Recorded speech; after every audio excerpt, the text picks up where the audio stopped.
For Israel, Gilgal became a significant location, but it's not something that we know exactly where it is. We know that it was northeast of Jericho somewhere, probably 3 to 5 miles. There was another Gilgal that was especially associated with Elijah and Elisha that probably was not this same location. It was probably up in the hill country.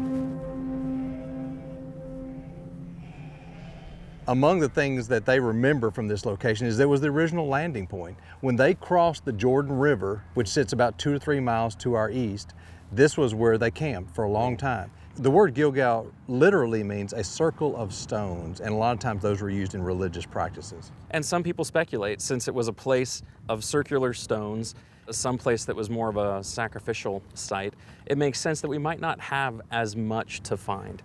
To imagine Moses being on the other side on Mount Nebo looking in, and to imagine all of those Israelites crossing the Jordan across a dry riverbed and setting up memorial stones that came from the bottom of the riverbed, you understand what a historical national monument just the spot would have been. And so it makes sense that the place of primary sacrifice for their first king was at that spot.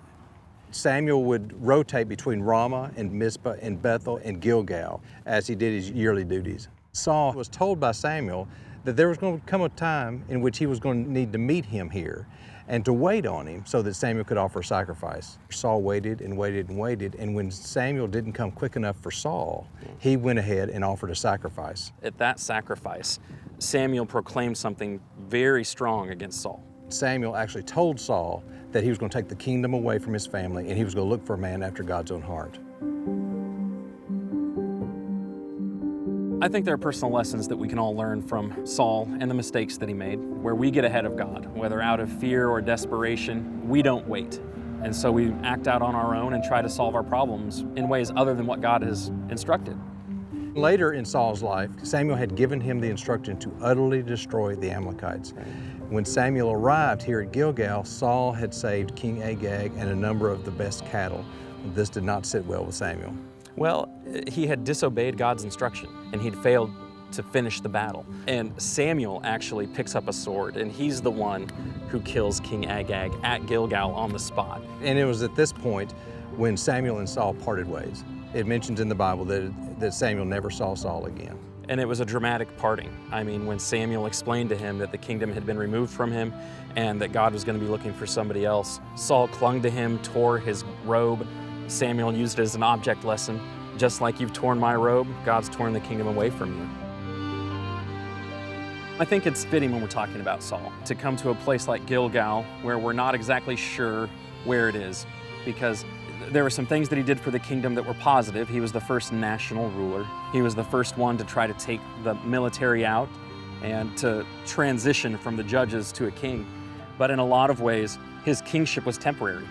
And so just like Gilgal, we're not exactly sure where that was. That's kind of Saul. My personal opinion is that the text indicates he was always ill-suited to be a ruler. And it seems to hint that God gave them the ruler they deserved. They had rejected him, and God was going to give them a leader that was suited to helping them learn that they needed to rely on him. Things really didn't start to progress until you get to David.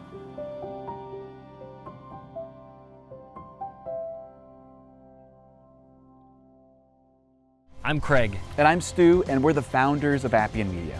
We really hope that you've enjoyed the content that you've just seen. This was only made available through the generous donations of so many of you. We believe that the world should have biblically accurate, visually engaging content about the Bible, and it should be free for everyone. We would encourage you to visit the membership page of appianmedia.org and consider becoming a reoccurring member. Everything that you donate to Appian Media is tax deductible. However you decide to donate, we really appreciate your support.